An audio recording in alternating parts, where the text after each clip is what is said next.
Did you know you can walk through the oldest continuously operating public art museum in the country because it's located right in Hartford? The Wadsworth is home to nearly 50,000 works of art spanning from the 1600s through today.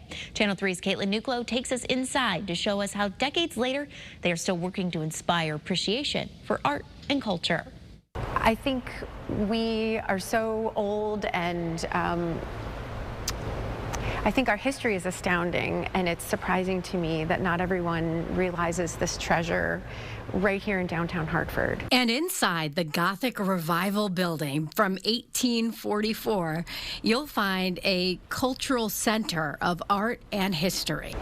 Our collection is wide-ranging. We have work from ancient art all the way to contemporary art. The Wadsworth is comprised of 5 buildings and has gone through several expansions over the years. And because exhibits in the museum are always changing, there is always something new to see. I'm biased that art and history are intertwined, and we can learn so much about our own past by looking through the eyes of artists. And now they're looking ahead to America 250 and showcasing art that is pertinent to that period. We have a unique story to tell about Connecticut's role in the founding of our nation, and very radical ideas that were formative to essentially the Declaration of Independence and the Constitution. Our exhibition is called Radical Roots for a reason. We're looking at how the seeds of democracy were really planted in Connecticut and were nurtured over time, and we have artists to thank for that, who are interpreting history and giving us incredible artworks and relics to look at and study the past. The Wadsworth is also home to the Amistad Center for Art and Culture. We are partnering with the Wadsworth to create a robust exhibition that covers the entire building.